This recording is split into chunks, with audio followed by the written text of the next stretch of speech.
السلام علیکم ورحمۃ اللہ وبرکاتہ۔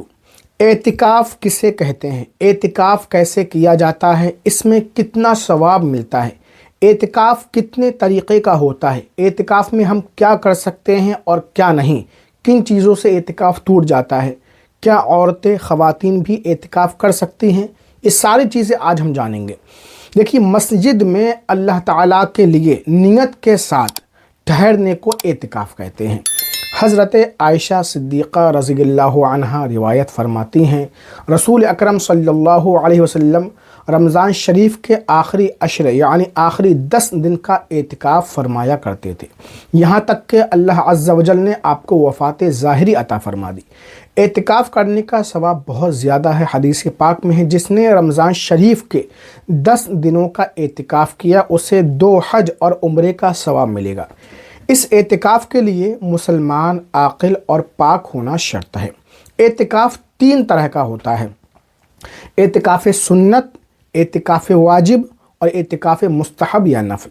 اعتکاف سنت رمضان شریف کے آخری 10 دنوں میں کیا جاتا ہے۔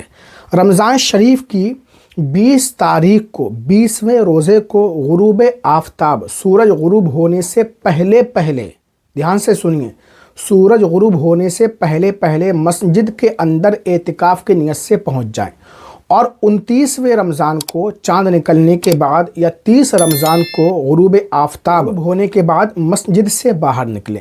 اگر 20ویں رمضان کو نماز مغرب کے بعد اعتکاف کی نیت کی تو سنت مؤکدہ ادا نہیں ہوگی۔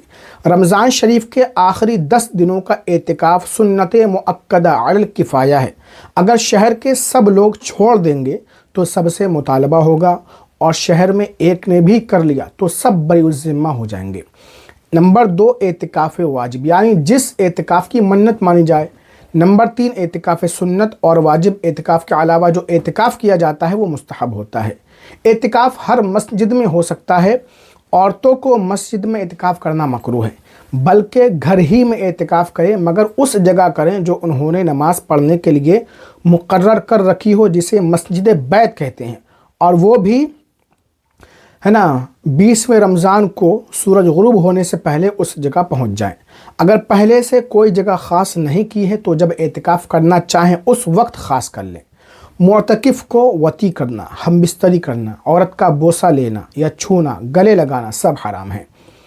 ہم بستری سے بہرحال اعتکاف فاسد ہو جائے گا، انزال ہو یا نہ ہو، جان بوجھ کر ہو یا بھولے سے، مسجد میں ہو یا باہر، رات میں ہو یا دن میں۔ قرآن پاک میں ہے وَلَا تُبَاشِرُوهُنَّ وَأَنْتُمْ عَاكِفُونَ فِي الْمَسَاجِدِ، عورتوں سے ہم بستری نہ کرو جب تک کہ تم مسجدوں میں اعتکاف کیے ہوئے ہو۔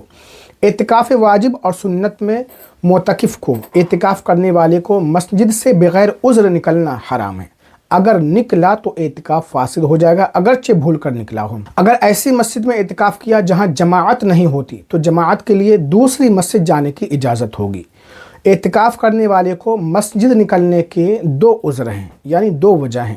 ایک حاجت طبعی جو مسجد میں پوری نہیں ہو سکتی، جیسے پخانہ ہے، پیشاب ہے، استنجا، وضو، غسل میں لیٹرین، وضو اور غسل کا انتظام ہو تو باہر جانے کی اجازت نہیں، اگر نہیں ہے تو جا سکتے ہیں۔ دوسری حاجت شرعی، مثال کے طور پر عید یا جمعے کے لیے اذان کہنے کے لیے جانا۔ معتکف مسجد ہی میں کھائے پیے سوئے ان کاموں کے لیے مسجد سے باہر گیا تو اعتکاف ختم ہو جائے گا، مگر کھانے پینے میں یہ احتیاط لازم ہے کہ مسجد میں گندگی نہ پھیلائیں۔